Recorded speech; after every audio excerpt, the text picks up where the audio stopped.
Greetings, I am Tom Earl. Welcome to the celebration. As you know, this is my year of courage. We know you could be anywhere, so the fact that you are here today, sharing your greatest gifts, your time, and your energy means the world to me. I hope you know that you are loved just as you are.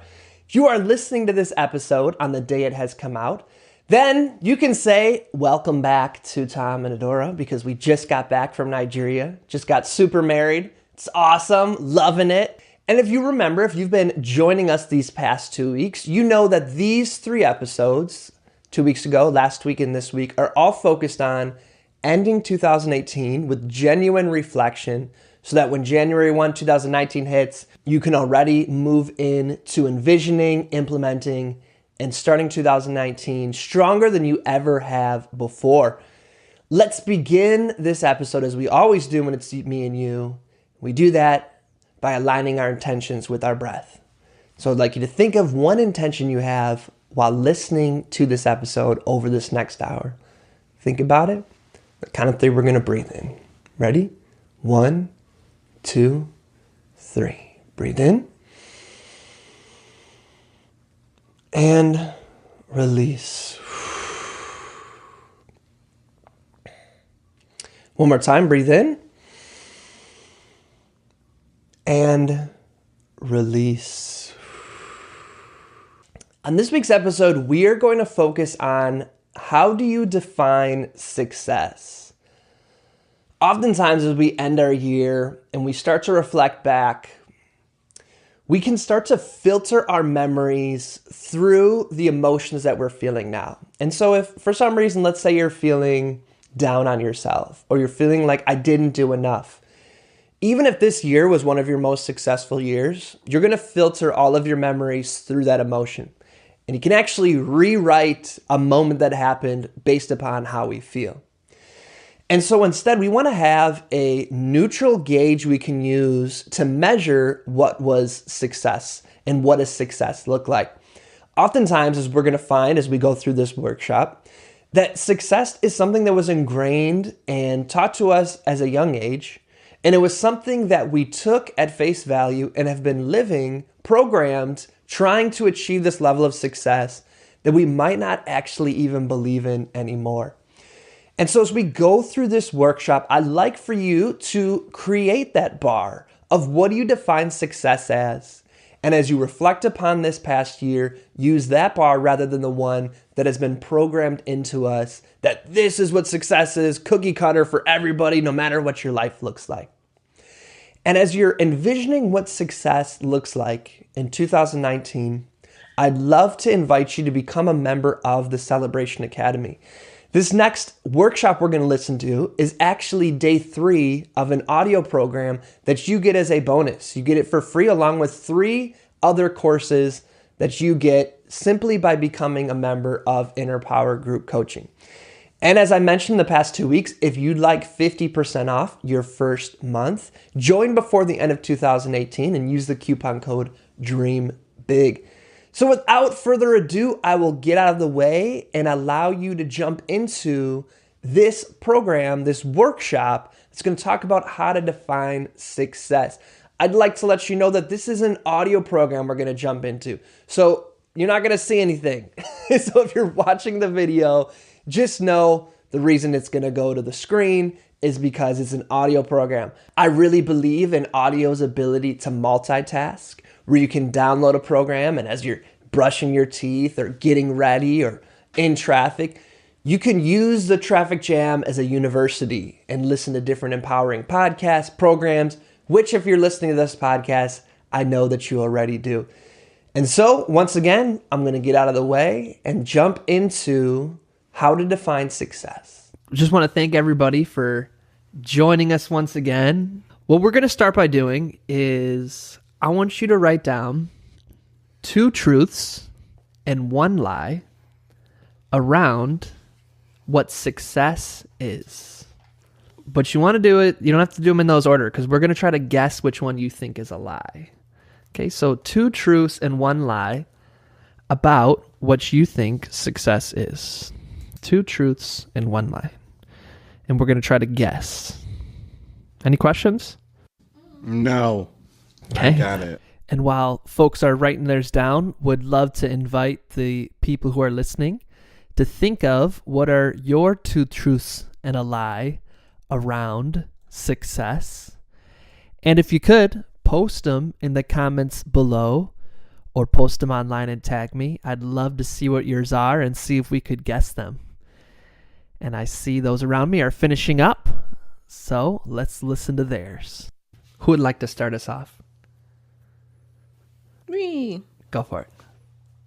Success is fulfillment. Success is happiness.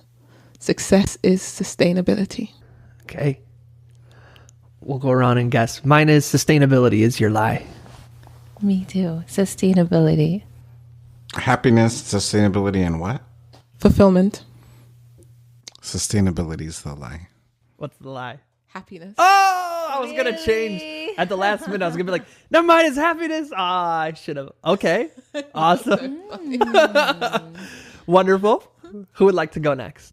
Oh, okay. We don't get to explain. Yeah. We'll do that after we all get to go. Oh. I'm sure we're all going to have lots of questions. Comments. Okay. Success is inevitable. Difference between success and failure is 1 step. And success is lonely. Third one's the lie. Success is lonely. I think maybe inevitable. I think it's the difference between success and failure is 1 step. Wow. One of us has to be right. For me, success is lonely is the lie. Is the lie? Yeah. Nice. For me. I knew whatever your number 3 was the lie. Because it's hardest to think of the lie. I was like, she wrote her truths.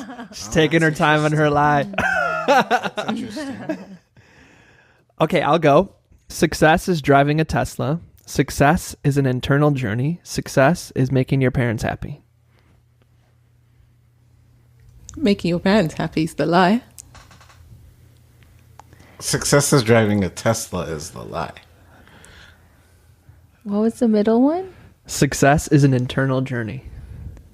That one. Yeah, Tesla is something out there. But Okay. then family is also out there. I'm torn. Sounds like 2 lies and a truth. Yes, you tricked us, Tom. I would have liked to. What's your final answer? Parents. Parents is the lie. Okay. If you know Tom Earl. What's yours, Rami? It's so funny. That's like so funny. Here are my success is based on how much money you make. Success means achieving your dreams. Success is however you define it. Money you make. What do you make? That one, but the second one too. What was the second one? Success means achieving your dreams. Success means achieving your dreams. That's what you think of life. It's how much money you make. Okay. Because Rami, if it was from someone else, I'd be like, It's so interesting. Can we talk about it? Yeah, of course. I've had to work very hard to feel like success is not about the money, and success is not about my car, and success is not about my house, and success is not about my clothes. All that stuff you might be able to purchase for yourself if your goal is financial success. I think there is financial success, but I think when it comes to like how I'm going to define success in my life, if I'm like on Broadway and if I'm winning Tonys, I probably still couldn't afford a Tesla, but I'm definitely successful. I've hit it, and Tony Award winning's on my bio, and everyone's going to know me for years and years and years to come. And they'll never know how much money was in my bank account. they went. I put Tesla because for me, my happiness isn't linked. Like if I said happiness is, I wouldn't have put driving a Tesla. But one of my goals is I want to drive a Tesla. So that for me is one, like that's an aspect of success for me, but not one that's linked up with my self-worth or happiness. But it's something fun. That's something on my road that I want to enjoy. So that's why, and I put that in there because I also figured y'all would think that was the lie. So I was trying to be strategic. I was like, oh, they'll think that Tom's not materialistic. That's not his.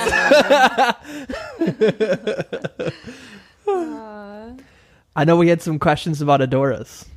It was the one where you said happiness is the lie. Mm-hmm. We were curious about that. I don't think success necessarily makes you happy. And I don't think it's necessarily success's job to make you happy. I think you can live a very unsuccessful life and still be happy. And I think that's very, very valid. If you're happy and successful, great. But I really can't really see it as anything that should be a foundation for that. But yeah, so that's why it wasn't anything else as happiness. Go ahead. Oh, I was just gonna say, but you think success is sustainable? Yes, I think it needs to be sustainable for it to be success. I think everyone can be a star or do something amazing for a moment, but to be a success, it's almost like the difference between being rich and being wealthy. Wealthy is more of a sustained thing, whereas being rich, you have $1 million in your pocket this day, and then next week it's down to zero. I have a question about Tasneem's. Your success, the difference between success and failure is one step. So it's such a fine line, you're saying. Yeah.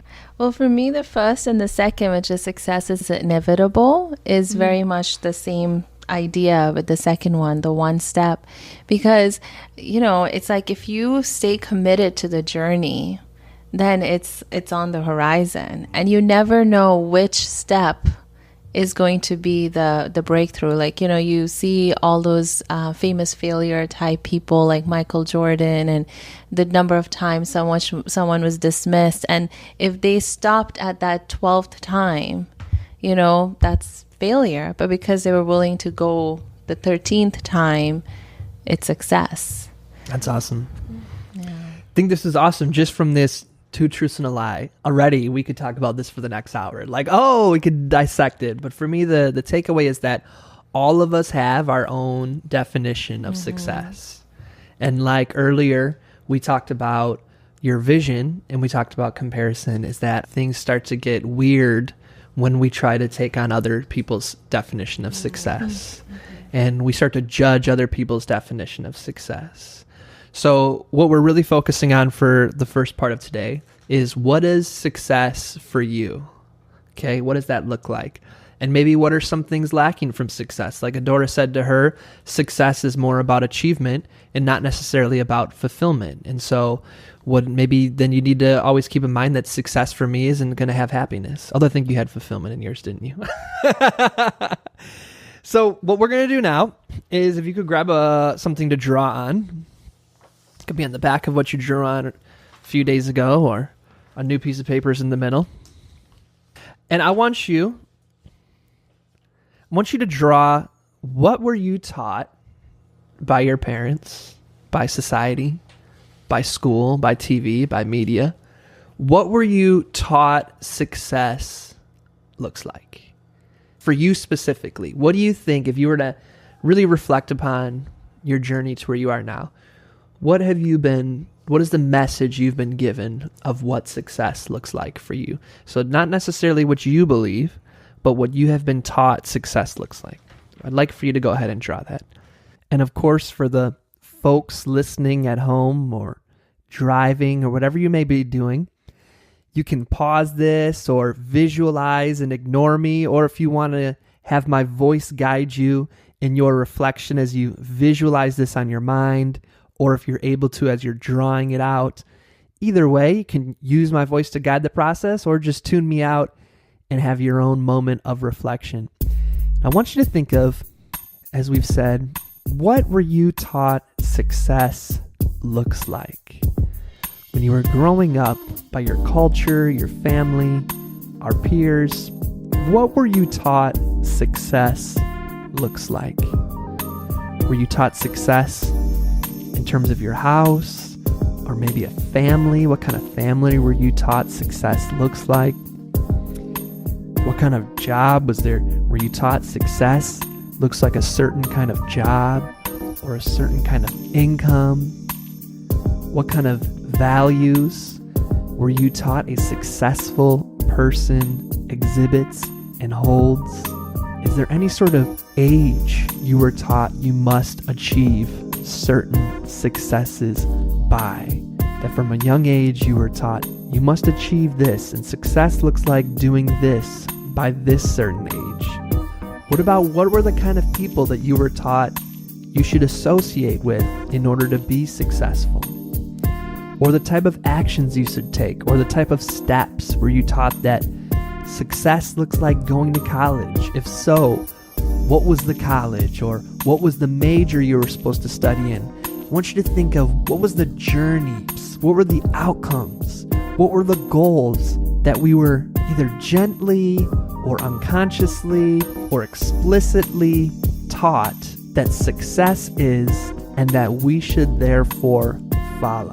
Doesn't necessarily mean that you applied it or that this is the pathway you're on, but what were you taught success looks like by our culture, by our family members, by our peers? Give you a couple seconds of silence without me talking to you to think of anything else that you want to draw or visualize.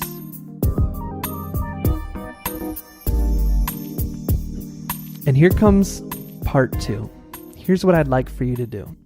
Underline anything that is still true.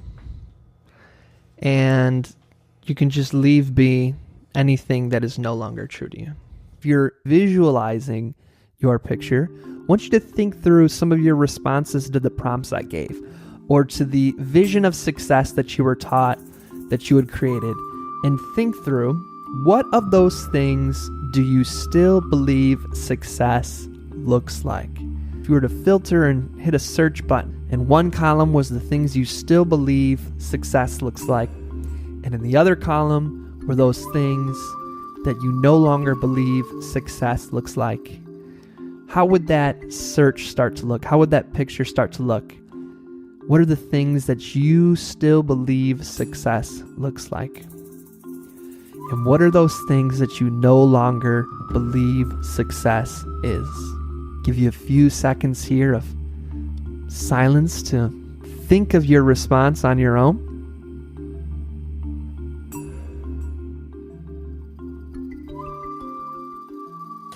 Okay. Who would like to share their drawing first? I will. Okay. I don't know if both of these are true, but here, I wrote that I was raised that success was getting like some sort of office job, which you make money and which funds your house and your spouse and your children, your heterosexual spouse. And there's like a constant route between the house and the mosque, but inside the house you're praying to God and doing constantly keeping God in mind. And I do think that's true.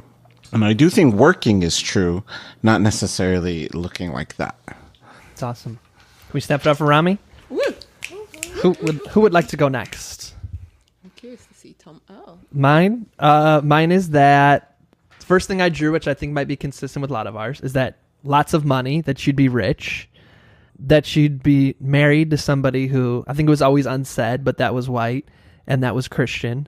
And then you had 3 or 4 kids, and that life is predictable. That's why I have a calendar. Life is predictable. And this is like a Christmas tree, and then you're always home for the holidays and always with family. And that you have diplomas and things that people can see. And then that's why you're a doctor. Like, oh, they're a doctor and they have diplomas. And I have yes, of course, because then you're always trying to please people. Like, yes, of course, I can do that. And when I started to underline, I was like, well, there's really nothing here that I can underline. I think, yes, I want to have wealth, but I think of it more differently. It's no longer tied to who I am as a person. I don't want it as a status symbol. I want wealth as a opportunity, because it creates opportunities so I can have employees and I can grow my business and I can donate to charities I support. More like that than as a status symbol. And I was like, oh man, this feels very negative. So I kind of cheated. I saw Tasneem's and was like, you know what? I was taught by my dad. He used to always say, be your own man, which to me, I kind of translate now as be your own person. And he'd always say that when I'd ask him for advice, instead of giving me advice, he'd be like, the biggest thing, son, is just be your own man, you know, or he'd say, Popeye the Sailor Man, I am what I am, you know? So I was like, okay, that still sticks with me. So I wrote that in there and underlined it. So, yay. Yay. Tom. Who would like to go next? I'll go. Well, first of all, I'm feeling really blessed to have received these messages because they're all still true. One was just having a sense of, goal oriented and achieving those goals. That's probably the weakest for me right now, but it's definitely, I think, true still. My dad at one point told me when I was young, be your best. Don't worry about being the best. And I think that really shaped me, and it's true for me. I'm always like, I just want to be my best. I don't care what that ends up looking like on the world stage, but I just want to be my best. And my mom taught me to always to make God my best friend. So that idea of doing whatever I do and being whoever I'm being for God and with God and having that consciousness of God, I think definitely if I achieve anything but I don't have the God connection, it wouldn't feel like success to me. And the other big one was family, always being able to give back and staying connected to family. And I think probably for me, the tension, I might be diving up a bit further, but if there is any tension with all of these different ways of what success means, it's the family one. Because, I want to give back to my family. I want to be present for my family. And so there's that sense of expectation or fear of disappointment. I think that creates a little bit of something there. Yeah. Thank you, Tasneem. Thank you. Can we snap it up for Tasneem? Thank you. Amazing Adora. Hello.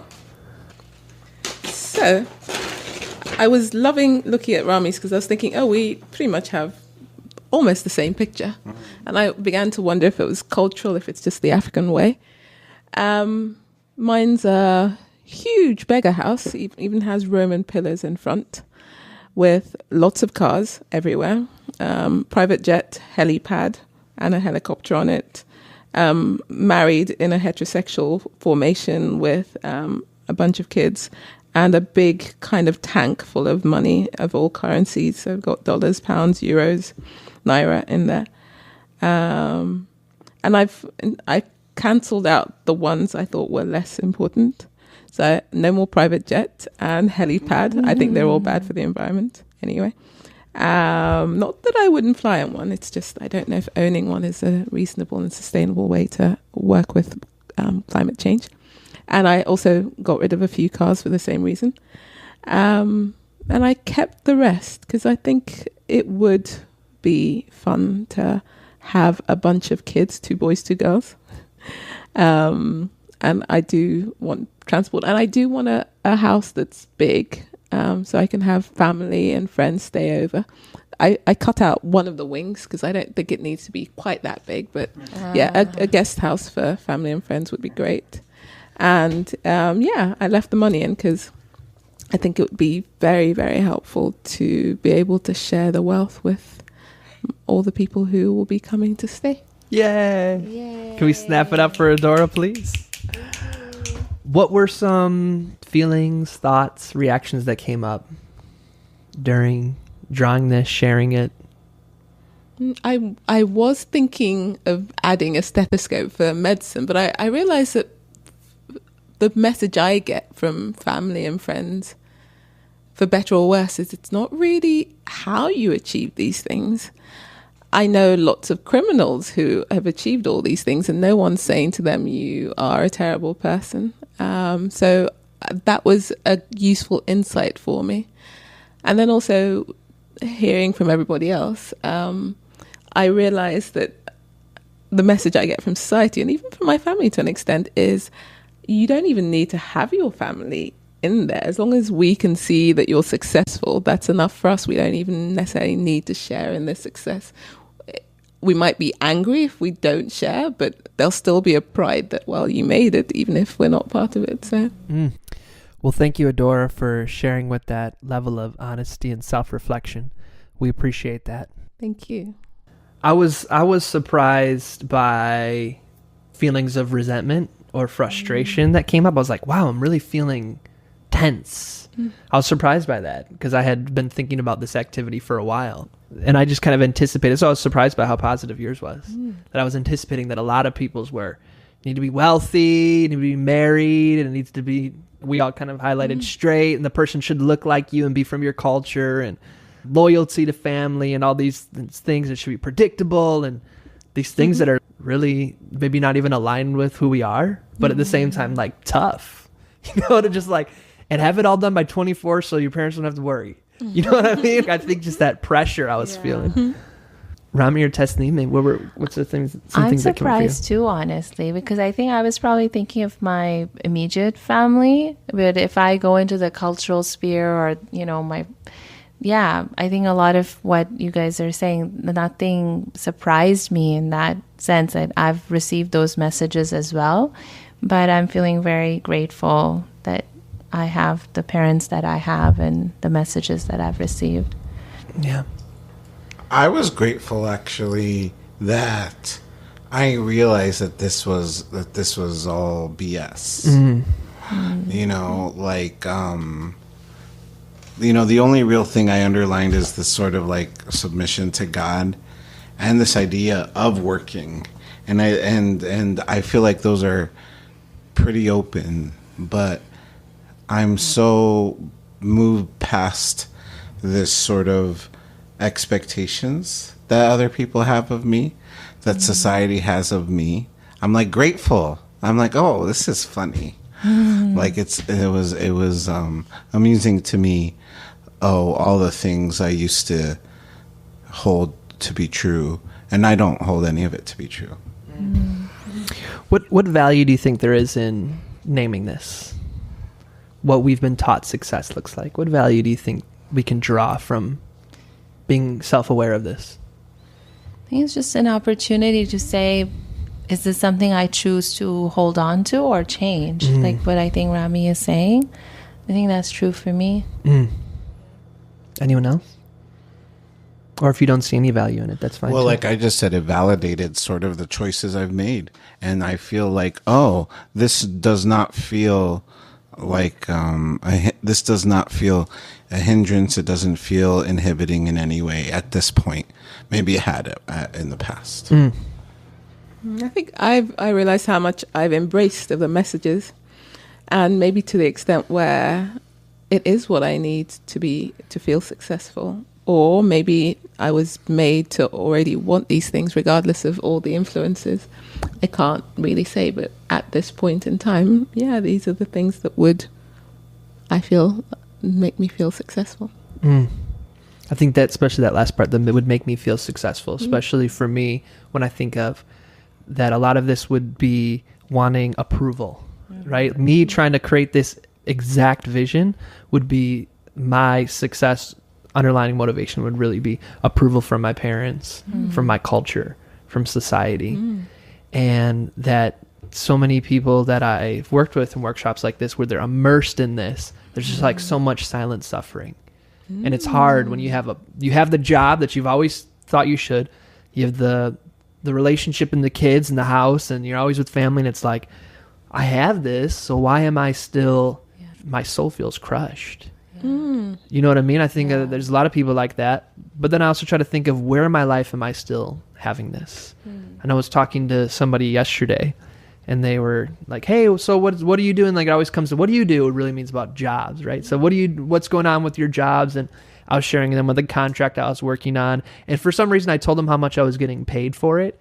And then when the person told me what they were doing, I could tell they were lying, but they told me the exact figures that I told them. Oh, well, I got this one job Then I got paid this much. I'm like, wow, are we both playing this kind of game? I'm like, approve me. I'm getting paid this, right? Isn't that cool? Well, so am I. Isn't that cool? And it's like, wow, we're both still kind of trapped in this.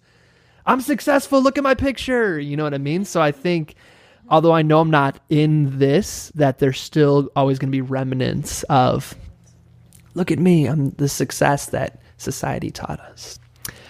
When we reflect upon Tasneem's question of, if this is what we've been taught success is, the self-awareness gives us the choice to decide, is this what I still believe?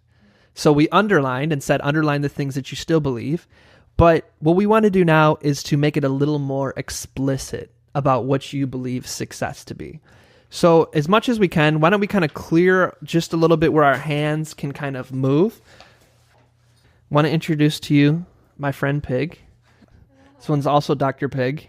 Gender neutral, please. Dr. Pig is going to be very hot to the touch. So when you catch Dr. Pig, you can really only hold on to Dr. Pig for like 2 seconds before you have to hand it to somebody. So we're going to go like this, okay? And it's almost like hot potato, but it's hot pig, okay? So I'm going to ask you a question about success. Like, if I was to say, your favorite color is, you'd have to answer it right away. Because otherwise, if you're like, you're burning your hands. And then we have to tie them together and you can't use them for the rest of the day. Oh. No, I'm just kidding. We won't do that part, but... Does it make sense? I'm going to ask a question and we're just going to boom, boom, boom, pass it around. Hot potato. Okay? Yes. Sound good? Yes. You're going to start us off. Ready? Okay. And the first question we're going to ask, so when I ask it, we all just answer in a row. I'm not going to repeat the question again. Okay. Make sense? Yes. Okay. Success is...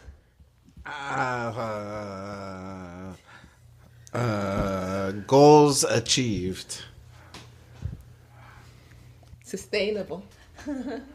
Success is feeling loved. Courage. Success feels like... Making it to the mountaintop. A warm blanket on a cold day. Like going wee. fulfilling. Now we're going to go this way to give Rami a little bit of a break. I know it is success when... I know it is success when I feel grateful. My head is full of excited thoughts. When I also feel grateful. I'm free from resistance. It's not success if there is pressure to be or do something that's untrue. There's a constant worry. If other people are happier than I am. I did it to please others. Okay, we're going to start with you, and we'll go this way. Success always keeps company with... Ambition. Drive. Passion. Action. It's not success if I have to sacrifice my integrity. My values. My well-being. My peace of mind. Success also includes... Fun. Fulfillment. Community. days of doing nothing at all. It is important to me that success aligns with my values. Destiny. Values. Values. I love destiny. Okay. All that to say, success to me is... values and goals achieved. Exciting. Living on purpose. within my grasp. Aww. Yay! That was fun. Was it? Yeah. What was fun about it? It was real time spontaneous. Mm-hmm. I have to go wash my hands from the haram pit. What was fun about the spontaneity? Oh, that it was real time. So we do a lot of things where we're supposed to be just top of our heads. But we still we can't help it. We start thinking, but this really made sure that it was just, you come up with something and you don't even have a chance to say, is this real? Is this me? It's just, this is what's come. So What did y'all think about the ideas that came out of your mouth then? It was good. Yeah, I mean, I'm not like, whoa, did I say that type of a thing? Yeah. But it's like, yeah, it's kind of affirming that it came, it took a moment perhaps. I got burned a Yeah. little bit, but it's in there. It's part of my system. So it wasn't too hard to call upon. That's awesome. Rami, I heard a lot of yes. I don't think anything I said was surprising either. And I don't know whether the spontaneity changed my answers. One thing I found to be interesting is that a few days ago, we had said that our vision for our journey, and a lot of things were very detailed. Tony Award winning, BFFLs with Beyonce, different things that were very tangible. But when we were saying success on this, everybody seemed to say feelings or ideas or those kind of things. It wasn't really anything that was specific. So talk to me a little bit about that. What do you think about that? Well, you said feels like as the prompt. So, True. That was one of them. I said one was success is. right. But like I had said in our last, or maybe earlier today, was that success is open. That the success is your dreams can be achieved in multiple ways. It's sort of it's the why behind it. It's that feeling. Why are these dreams about? And so success is achieving the feelings that come from those dreams.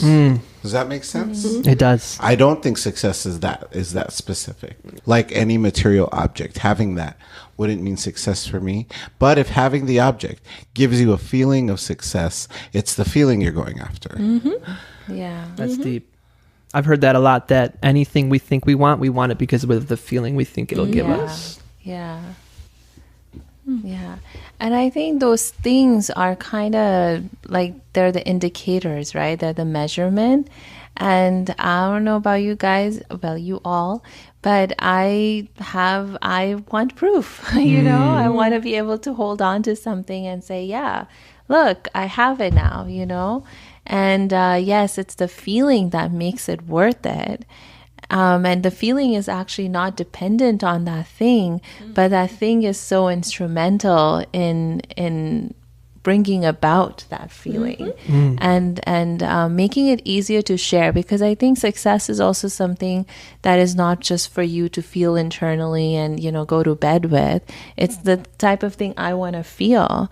I want to share. And so it's easier to share things that you have done or achieved that others can see. But it's harder to be like, oh, I feel like I'm on top of the mountain and I'm successful. And they're like, well, what do you mean? Why? You know? So. I get that. Yeah, I think there's definitely truth to that. Because for me, I was feeling relief that, so for me, success is being courageous and being in line with my values and not giving up my integrity. It's like, I can do that. I can do that all the time. Yeah. So if someone's like, how's life going? I am being really courageous. I'm in line with my values. And I'm not ever sacrificing my integrity. And they're like, okay, but what does it look like? So I think it's true that then we sometimes have to move out of just the values of success into, it looks like this, kind of going back to our picture, because that's what people want to see.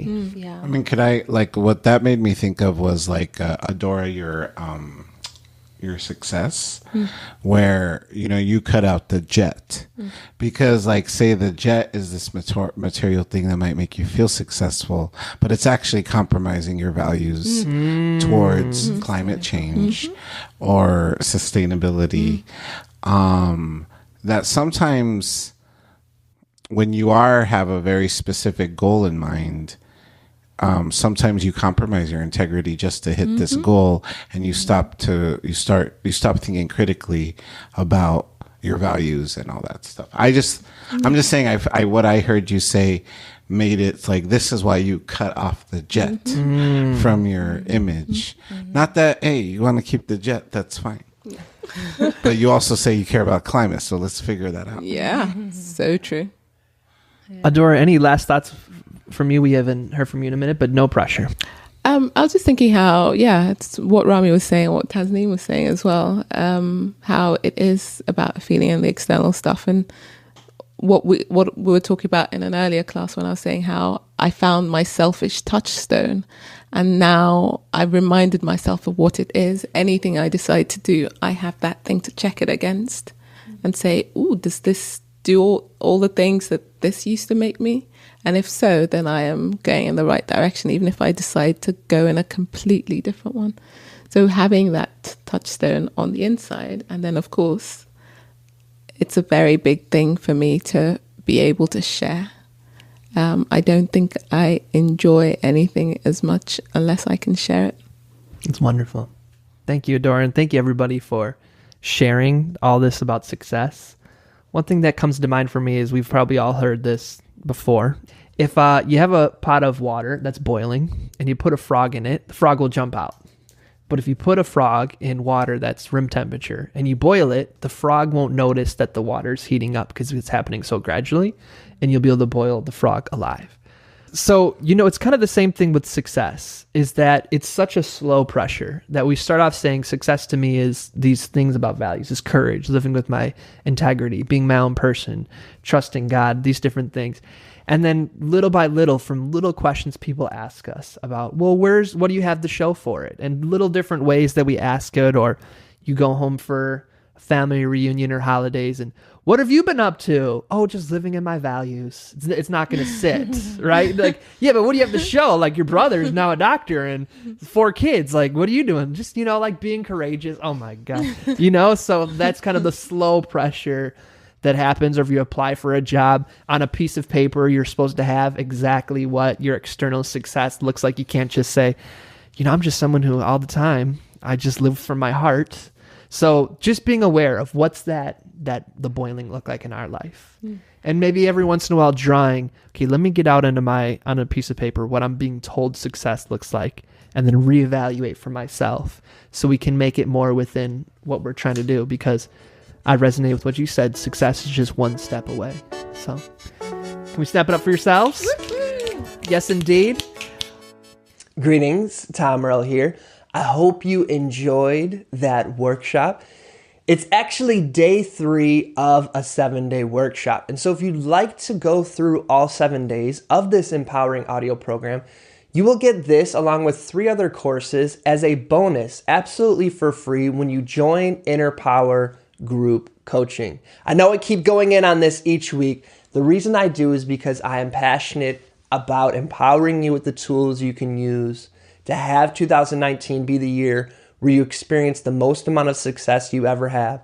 And if you haven't yet, if you feel that calling within you that you have a business or a side hustle or a passion project or a creative project that if you were to share with the world, it would make it a better place, I want to work with you in empowering you with the tools, strategies, and systems you can use to make that happen. That's what Inner Power Group Coaching is designed for. To show you hands-on in an experiential way how you can use social media, Facebook ads, email marketing, all those things, not just to sell things to people, which is an important part of generating revenue, but to form a genuine, real connection, no strings attached, a relationship where you actually care about your audience or your customers in a way where you're planning ahead for the long game, not just trying to cheat people out of money or all these other scam tactics you might see out there. But really, how do you ethically create a business where you genuinely care about those you serve while at the same time generating a sustainable income? If that's something that's important to you, you want to be a part of a diverse group of people who are learning this same journey as you are, consider joining Inner Power Group Coaching. Not only will you get the full 7 days of this audio program that you just experienced one day of, but you'll also get 3 other courses and 50% off your first month if you join before the end of 2018. For all of that, head to tomroll.com/coach. Enter Dream Big as the coupon code at checkout. You'll receive 50% off your first month. Once again, tomroll.com/coach. As always, my friends, this has been a pleasure being here with you today. I appreciate you sharing your greatest gifts, your time, and your energy with me. I look forward to seeing you next week. And as always, I'm wishing you peace and blessings. Thank you.